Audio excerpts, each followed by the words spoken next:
Close your eyes now, darling. Let the soft rain begin to fall outside your window. Gentle little taps on glass. Steady and slow, like tiny fingers asking you to come dream with me tonight. Breathe in and out. Feel the cool air brushing your cheek, carrying the faint scent of wet earth and distant pine. You're safe here, tucked under the warmest blanket, and I'm going to whisper you the entire tale of Stardust. Every secret, every sparkle, every heartbeat, until you drift so deeply that even the stars themselves will be jealous of how peacefully you sleep. Let the rain grow a little heavier now, a soothing curtain of sound, while I turn the first thick page of this old leather-bound book. Listen to that soft crinkle. The paper is heavy, slightly yellowed, smelling faintly of vanilla and candle smoke. This is the story of a boy who lived on one side of an ancient stone wall, and a star who fell on the other. It is a story about promises that start out foolish and end up changing the sky forever. It is about friendship that sneaks up on you like warm rum on a cold night, and about learning that the brightest light sometimes hides inside the most ordinary hearts. Did you know that Neil Gaiman wrote the first lines of Stardust on a train in 1994, watching moonlight on English fields, and that he later sold the film rights to his friend Charles Vess for exactly $1, just to prove that real friendship needs no price tag at all? That tiny detail always makes me smile. $1 single for a kingdom full of lightning ships and fallen stars. Feel your shoulders sink deeper into the pillow now. Good. Let the rain carry away every leftover worry from your day. Tonight, there is only this voice, this rain, and the quiet turning of pages. Tonight you are allowed to believe in magic again, because magic believes in you. Have you ever stood under a night sky so clear that you felt one of the stars might actually be looking back at you? Hold that feeling, keep it close, because very soon we are going to meet a star who does exactly that. Imagine a little village called Wall, sleepy and gray, pressed right up against a very old stone wall that has a single gap guarded day and night. On the near side, everything is ordinary: tea kettles, cobblestones, Sunday church bells. On the far side lies the kingdom of Stormhold, meadows of silver grass, mountains that float when no one is watching, and markets where you can buy bottled dreams and thunderclouds in jars. Once every 9 years the wall opens for one night only, and humans and fae dance together under paper lanterns until dawn. That is where our story truly begins. 18 years before Tristan Thorn makes his foolish promise. A young scholar named Dunstan Thorn, curious and trembling, crosses that gap, walks through swirling mist that smells of lilac and ozone, and meets a beautiful chained princess with eyes like moonlit amethyst. Her name is Una, and she is enslaved to a traveling witch. One stolen night, one kiss beneath falling hawthorn blossoms, and 9 months later a basket is left at the wall, containing a baby boy and a silver ribbon that reads Tristan Thorn. Do you ever wonder what tiny choices in your own life were secretly guided by someone watching from the other side of an invisible wall? Perhaps someone left a ribbon around your heart too, and you simply haven't noticed it yet. Let that thought settle gently, like the rain settling on leaves. Years drift by, soft as candle smoke. Tristan grows up kind, clumsy, and completely unaware that he is half fae. He works in a shop, dreams small dreams, and falls foolishly in love with Victoria Forrester, the prettiest, coldest girl in Wall. On a hill one night they watch a star fall, bright, blazing, heartbroken, crashing far beyond the wall. Victoria laughs and says she will never love him. Tristan, desperate, swears he will cross the forbidden gap, catch that fallen star, and bring it back to her in exchange for her hand. 1 week, he promises. 1 week to change his entire life. Feel the rain soften now to a misty whisper, the way the world softens just before sleep. The candle beside me flickers lower, painting gold on the edges of the pages. We are about to step through the gap in the wall together, you and I. The guard is old and sleepy, the night is thick with honeysuckle and distant thunder, and somewhere out there a star is lying bruised in a crater, wondering why the sky let her go. Are you ready, love? Take one more slow breath. Taste the cool air. Let your eyelids grow heavy as velvet. The story is only just beginning, and I will stay right here, whispering every tiny detail until you are floating among the same constellations that once guided Tristan home. Shh. Listen. The rain is singing you across the wall now. Come with me. Let the rain keep falling, steady and warm now, like a blanket made of sound, while we follow young Tristan Thorn as he walks toward the gap in the wall just after dusk.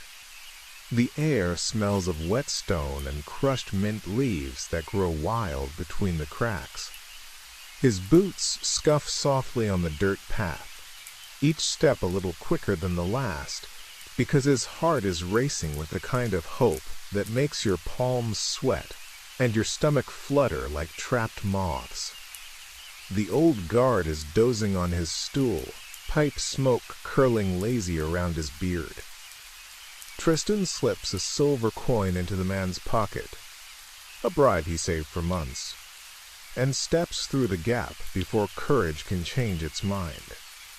The moment he crosses, the world inhales. Colors become richer, the sky deeper, the grass under his feet suddenly silver-tipped and cool as silk. He smells ozone and roses and something metallic, like lightning that hasn't decided whether to strike yet. Fireflies drift past his face, each one carrying a tiny lantern of soft gold. He whispers your name under his breath. Yes, yours, because tonight you are walking right beside him, your hand brushing his sleeve, invisible but warm. Tristan follows the smoking trail of the fallen star across meadows that glow faintly in the dark. He climbs a low hill, heart pounding louder than his footsteps, and there, in a crater still steaming with stardust, lies Yvaine. She is curled on her side, limbs long and luminous, skin the pale color of moonlight on fresh snow. Her hair spreads around her like spilled mercury, catching every stray gleam. She is wearing a dress made of night itself, torn now and singed at the edges. A thin chain of Babylon candle smoke still clings to her wrist where the sky once held her. She is the most beautiful thing Tristan has ever seen, and she is furious. Yvaine opens her eyes, clear glacial blue, and the first words out of her mouth are, "You absolute idiot." Her voice is musical, even when angry, like crystal bells dropped down a well. She tries to stand, winces, clutches her side where a rib is cracked from the fall.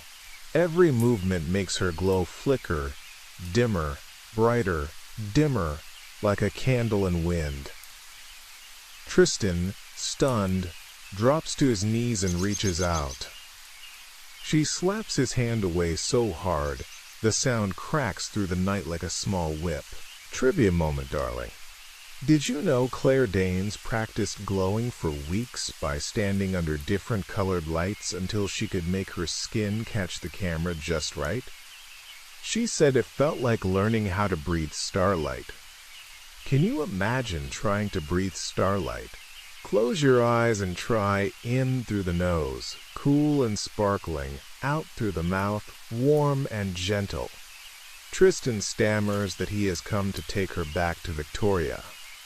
Yvaine laughs, a sound like breaking glass wrapped in velvet, and tells him stars do not belong to anyone, least of all clumsy shop boys who smell of tea leaves and heartbreak. But when she tries to walk away, her broken rib makes her cry out, and something softens in Tristan's face. He tears a strip from his shirt, rough cotton, still smelling faintly of the village shop, and binds it gently around her ribs. His fingers tremble. She watches him with those impossible eyes and, for just a second, the glow steadies. Meanwhile, far away in the crumbling palace of Stormhold, the king is dying. His 7 sons stand around the bed, some alive, most ghosts shimmering pale blue. The dying king pulls the power of Stormhold ruby from his neck and throws it out the window. Whoever finds the ruby and returns it to the sky becomes the next ruler. The ghosts of the dead princes immediately begin murdering the living ones again, a family tradition. Septimus, the cruelest and cleverest, poisons his brother Primus at dinner with a smile sweet as honey. We hear the goblet clink softly, the small gasp, the body hitting stone. Septimus wipes his lips and murmurs, "One down, several to go." Feel the chill of that moment crawl across your shoulders. Let the rain wash it away. Back in the meadow, 3 ancient witches watch everything in a cracked mirror of black glass. Lamia, the oldest and most beautiful in a terrifying way, licks her lips. A fallen star's heart, cut out while still beating, will give them eternal youth. She slices her sisters' throats just deep enough to borrow their remaining power. Blood drips slow and thick onto stone, and transforms herself into a young woman with hair like midnight and lips red as fresh wounds. She steps into a carriage drawn by black goats with eyes of burning coal. The wheels creak like old bones. Question for you, love. Have you ever wanted something so badly that you were willing to hurt the people closest to you to get it? Hold that thought gently, without judgment. Let the rain rinse it clean. Tristan, still kneeling beside Yvaine, offers her the last piece of Babylon candle he found in his father's drawer years ago. Only a tiny stub left, silver paper peeling. He lights it with a shaking match. Blue flame whooshes up, smelling of burnt sugar and thunderstorms. "Hold on to me," he whispers. Yvaine, too weak to argue, wraps her arms around his neck. The flame folds them both into smoke and wind, and suddenly they are falling upward, through clouds that taste like vanilla ice, past startled geese, past the moon who waves a lazy crescent hand. They land hard in a desert of black sand under a sky full of too many stars. Yvaine's glow is dimmer now, almost human. She is shaking with cold and pain and fury. Tristan takes off his coat, coarse wool, still warm from his body, and drapes it over her shoulders. She wants to hate him, but the coat smells like safety and cedar wood, and she is so very tired. They sit back to back in the silence, 2 small figures under an enormous sky. After a long time, she leans her head against his spine and whispers, "I hate you." Tristan smiles into the dark and answers, "I know. The rain outside your window is softer now, almost a lullaby. Breathe with me, in for 4 heartbeats, out for 6. Good. Let your toes relax, your ankles, your calves. Somewhere far away, A star and a boy have just begun the longest, strangest week of their lives, and we are only at the beginning. Let the rain outside slow to a misty drizzle now, the kind that makes everything look like it's wrapped in soft gray velvet, while we stay with Tristan and Yvaine in that endless desert of black sand. The grains are warm from the day's strange sun, shifting under their knees with the tiniest glassy whisper each time they move. The sky above is crowded with unfamiliar constellations that pulse gently, like breathing.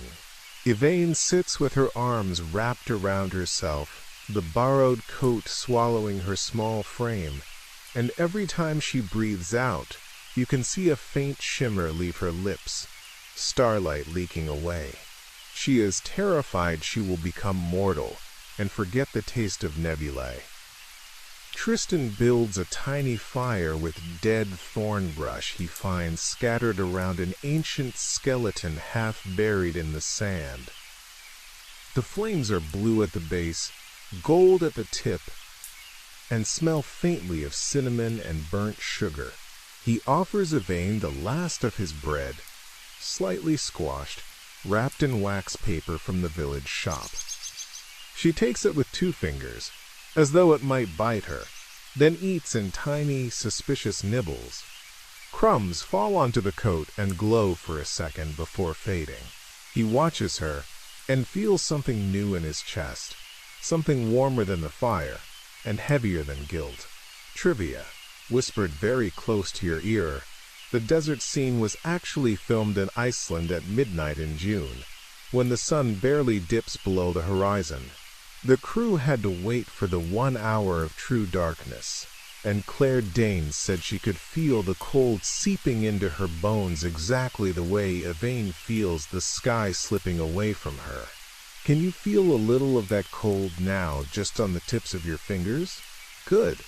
Now let the fire in the story warm them again. They sleep back to back that first night, the way wary animals do. Yvaine dreams of falling forever and wakes gasping. Tristan pretends he wasn't watching over her. In the pale violet dawn, they start walking, because walking is all they know how to do. The sand gives way to pale green grass that springs up behind them and vanishes in front, as though the land itself is shy. They find a narrow road made of crushed seashells that crunches delicately under their shoes, and far ahead they see the silhouette of something moving, something huge and graceful and completely impossible. It is Captain Shakespeare's sky vessel, the Caspertine, disguised as an ordinary cloud but betraying itself with the faint creak of rigging and the occasional puff of chimney smoke shaped like tiny lightning bolts. The ship lowers a rope ladder that smells of tar and fresh laundry. A small figure with wild hair and a lightning bolt beard peers over the rail and shouts, "Jump aboard, ye sorry pair of landlubbers, before the wind changes its mind." Captain Shakespeare, played by Robert De Niro in the softest, most secret performance of his life, hauls them up with arms that look delicate but are strong as dockyard cranes. Up close he smells of lavender soap, gunpowder, and warm rum. His cabin is a treasure box. Silk dressing gowns in every color of sunrise, porcelain dolls with real eyelashes, a canary in a gilded cage singing Edith Piaf in perfect French. He twirls in a pink feather boa for exactly 3 seconds, then remembers he is supposed to be the most feared sky pirate in Stormhold, and slams the wardrobe shut with a guilty blush. Yvaine stares, mouth open. Tristan tries very hard not to laugh and fails. The captain's crew, a collection of rough, tattooed men who secretly adore their captain's flamboyant heart, pretend they have seen nothing. They serve hot buttered crumpets and tea that tastes like liquid summer. Yvaine eats 3 crumpets before she realizes what she's doing and glows faintly with pleasure. The butter melts into every tiny hole and steams gently. Can you almost taste it? Let your mouth water just a little good. Now swallow slowly. Question, whispered against your temple. Have you ever met someone who seemed terrifying at first, but then showed you the softest, most colorful part of themselves when they thought no one was looking? Hold that person's face in your mind for a moment. Let the rain outside stroke your hair the way the captain now strokes Yvaine's tangled silver strands, telling her she is safe, that no one on this ship will ever chain a star again. That night, the Caspertine sails through a thunderstorm, so beautiful it feels like flying inside a cathedral made of lightning. The crew catches lightning in glass bottles. They clink softly as they're corked, and stores them in the hold for later sale. Captain Shakespeare teaches Tristan how to fence with a cutlass that hums when it tastes air. Their blades ring like temple bells. Sweat beads on Tristan's forehead and falls in perfect spheres that hover for a second before dropping. The captain corrects his stance with gentle hands on his hips, murmuring, "Looser wrists, lad. Let the sword dance, don't bully it." Yvaine watches from the doorway, arms folded, pretending she isn't impressed. Later, when the storm has passed and the sky is rinsed clean, the captain finds Yvaine alone on deck. The stars are so close you could scoop them up in your hands. He offers her a silk handkerchief embroidered with tiny comets. She cries then, quiet star tears that fall upward for a moment before drifting down like warm snow. He holds her the way a father holds a frightened child, rocking gently while the ship sways. He tells her his real name is Alberic, and that he has spent his whole life pretending to be someone louder, because the world is kinder to monsters than to gentle men. She rests her cheek against his velvet lapel, and, for the first time since falling, feels something like home. Feel your own breathing slow to match the slow creak of the ship's timbers, in and out. Let the gentle rocking carry your body the way the Caspertine now carries our two wanderers toward morning. The rain has settled into the softest possible rhythm now, barely more than a heartbeat of water against leaves, while the Caspertine glides lower through rose-gold clouds that smell faintly of warm bread and lilac. The crew is preparing to harvest a particularly fat lightning storm that hangs on the horizon like a bruised plum. You can hear the gentle clink of empty bottles being lined up on deck, the soft thud of bare feet on polished wood, the occasional whispered curse when someone drops a cork. Everything feels suspended, as though the whole sky is holding its breath just for you. Captain Shakespeare, now in full ferocious pirate mode for the benefit of the marketplace below, shouts orders in a voice like gravel soaked in honey. He has given Tristan a new coat of deep indigo velvet, lined with starlight silk that shimmers when he moves. Yvaine wears a simple dress the color of dawn mist, hemmed with tiny silver bells that tinkle almost inaudibly when she walks. She still limps slightly from the broken rib, but the pain has dulled to a quiet ache, like a bruise made of moonlight. They descend toward a floating market that drifts above a quiet valley, held aloft by enormous silk balloons painted with dragons and phoenixes. The air is thick with spices, cardamom, burnt sugar, crushed rose petals, and the metallic tang of bottled dreams. Merchants call out in languages that taste like colors on the tongue. A woman with peacock feathers for hair sells memories of first kisses in tiny crystal vials. A blind boy offers handfuls of silence so pure you can hear your own blood moving. Trivia, whispered very close. The entire market was built on a disused airfield in Wales and took 4 months to construct. Every single stall had to be weighted perfectly so the balloons would hold it level. Michelle Pfeiffer, Lamia, walked through it once during filming and accidentally bought a real cursed necklace from a prop vendor who didn't realize it was meant to be fake. She still has it in a drawer at home and says it hums on full moon nights. Lamia herself arrives moments later, her black goat carriage rattling down from the clouds like a nightmare given wheels. She has spent the last of her borrowed power on beauty, skin like fresh cream, lips the red of pomegranate seeds, hair moving as though underwater. Her sister's life force flickers faintly in her eyes, two dying embers. She smells of crushed lilies and old blood. She glides through the crowd, parting before her the way tall grass parts before fire. Question for you, love. Have you ever felt someone watching you from across a crowded room and known, without turning, that their gaze was dangerous? Let that shiver crawl up your spine now, and then let the warm ship's deck beneath your dreaming feet melt it away. Tristan and Yvaine are buying a snowdrop flower in a glass globe. The last ingredient the captain says Tristan needs to get home, when Lamia steps out of the shadows. She smiles with too many teeth. "My little star," she croons, voice like poisoned honey.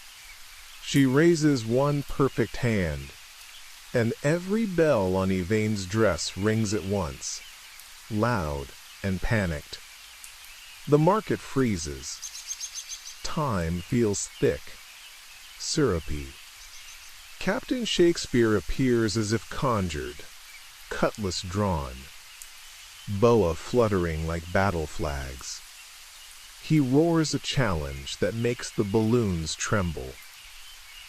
Lamia laughs and turns the air around him into a cage of invisible knives. They hover, glinting, inches from his throat. The crew is held motionless by her spell, mouths open in silent screams. But Yvaine, sweet, furious Yvaine, steps forward. Her glow, which has been growing steadily brighter since the ship, flares suddenly, white and fierce. She places herself between the witch and her friends and says, very quietly, "You will not touch them." The snowdrop globe in Tristan's hand begins to shine in answer, light pouring out like liquid diamond. Lamia snarls and flings a spell that turns the world upside down. The market flips. Balloons burst. People fall upward into the sky screaming. Tristan grabs Yvaine's hand.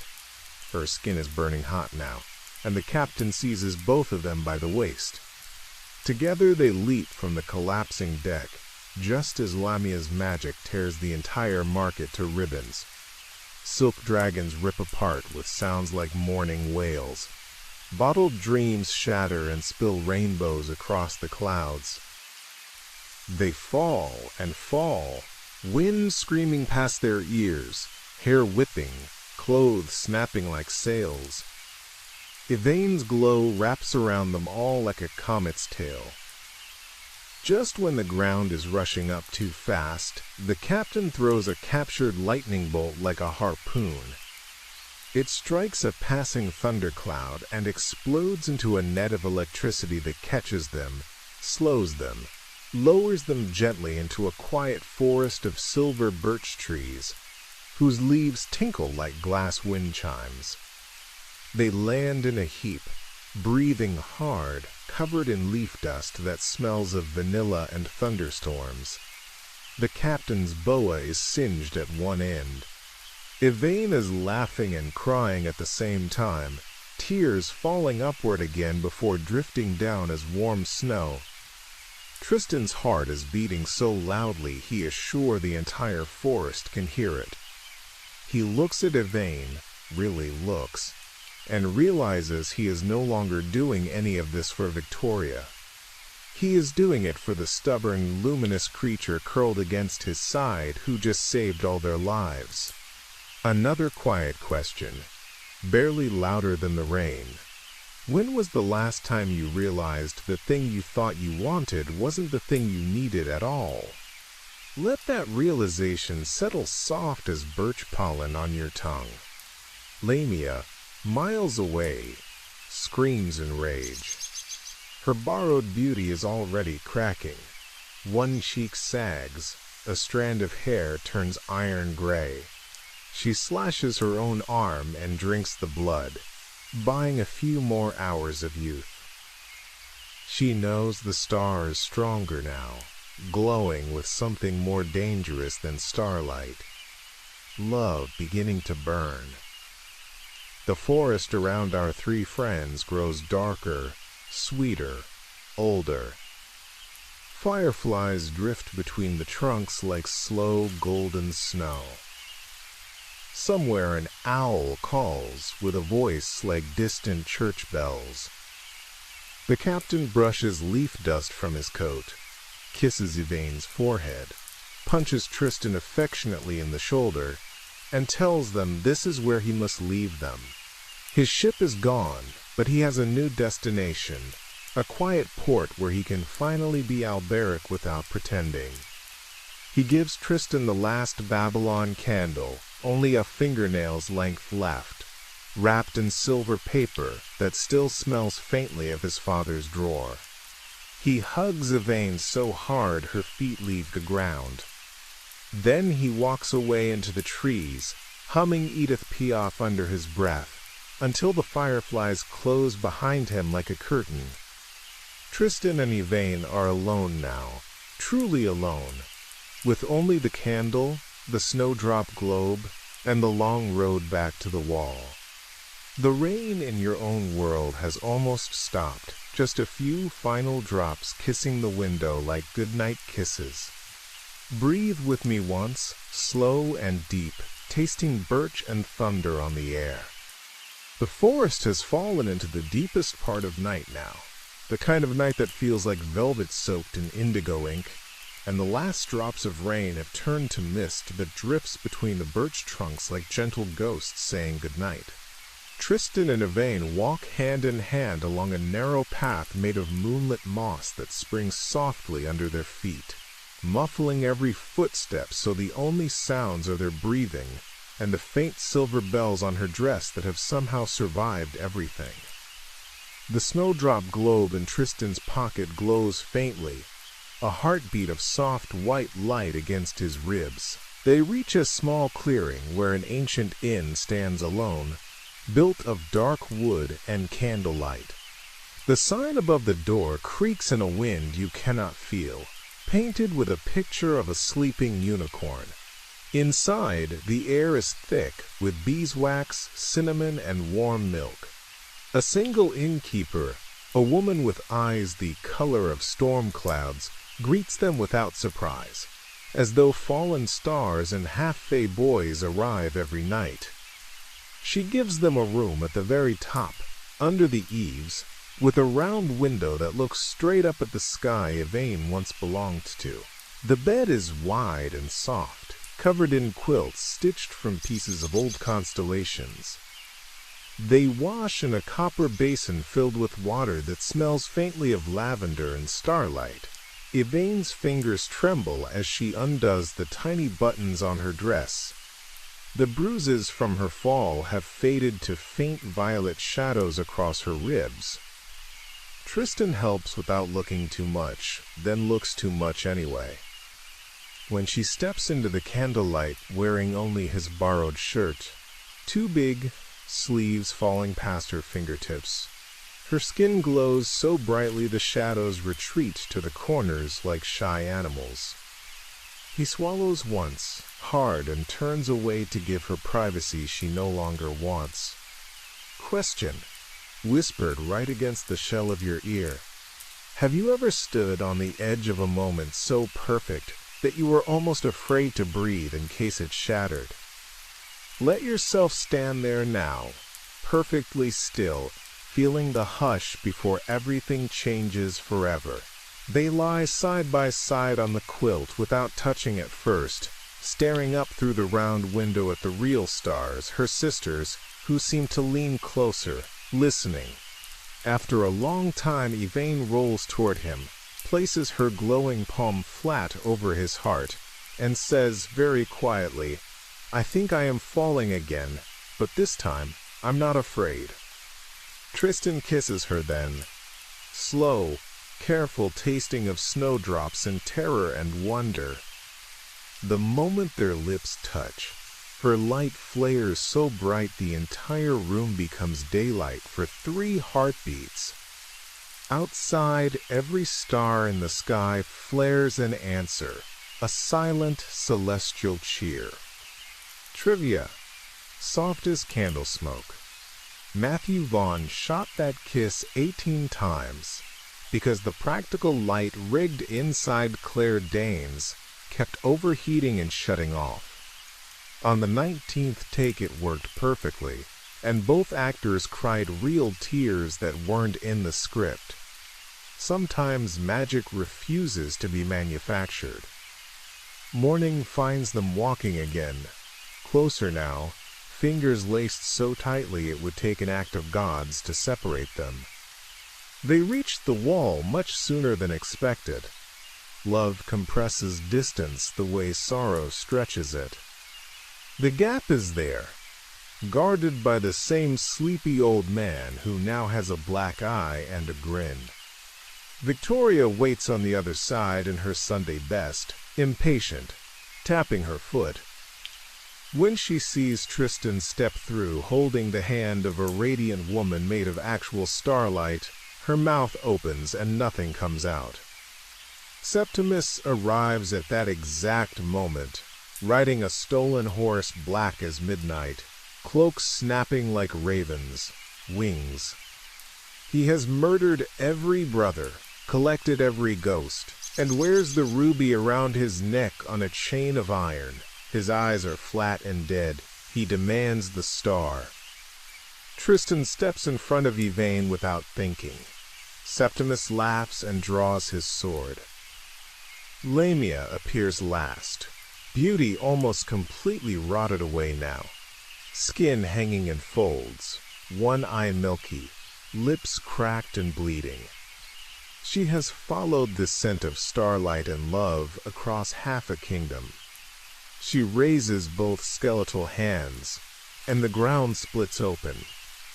Stone hands erupt, grab Septimus, drag him screaming into the earth.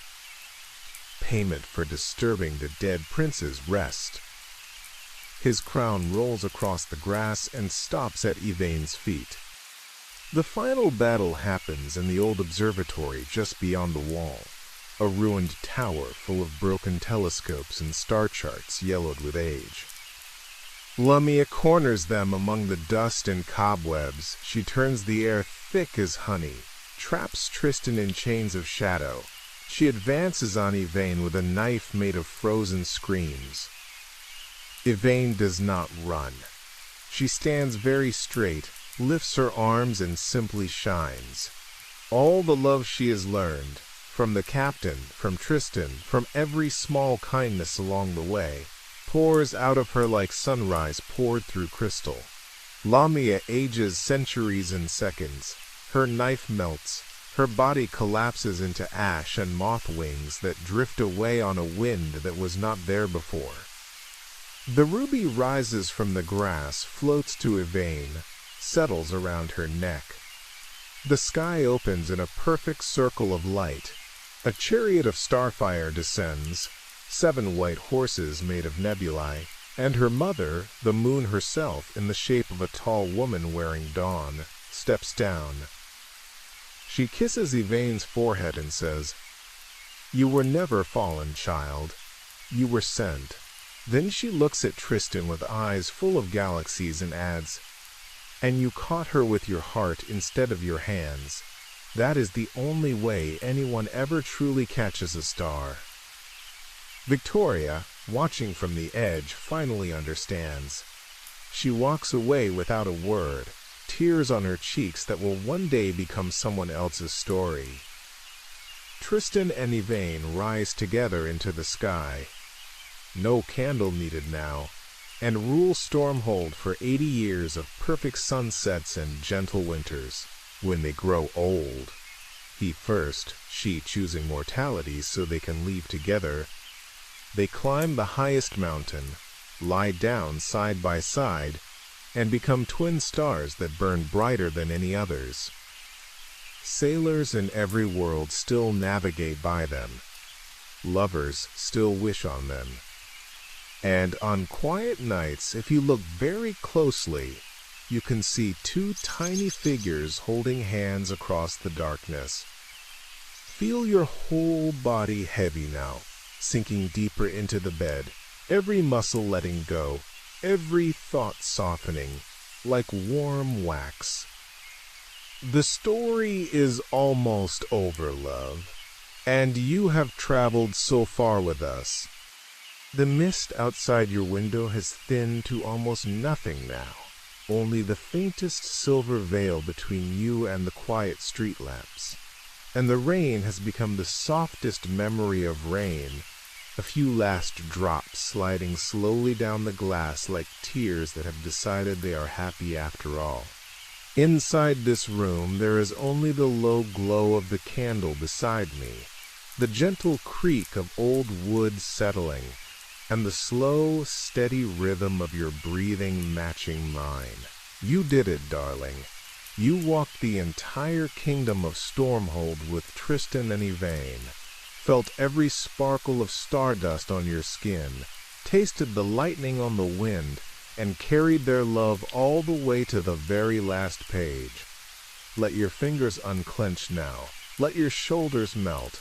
Let your thoughts drift upward, like the warm snow that fell when Yvaine finally let herself cry in Captain Shakespeare's arms. Everything that needed to happen has happened.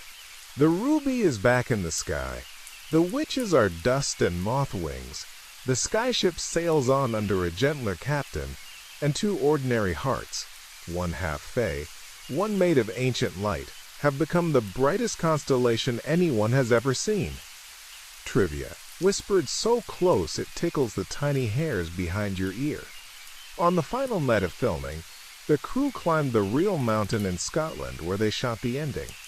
They turned off every light on set, and for one perfect minute the Milky Way was so bright it cast shadows. Robert De Niro started humming La Vie en Rose. Claire Danes and Charlie Cox held hands without being asked, and Matthew Vaughn quietly cried behind the monitor because he knew the magic was real and would never happen exactly like that again. Another gentle question, the softest of all. Can you feel, somewhere behind your ribs, a tiny new star that wasn't there when we began tonight? It has your name on it, and it is glowing because you believed, even for a little while, that clumsy shop boys can catch falling stars, that fierce witches can be undone by kindness, that friendship can be stronger than any spell, and that love, quiet, stubborn, ridiculous love, is the oldest and brightest magic in every world. Hold that star gently. Let it settle warm and safe just beneath your heartbeat.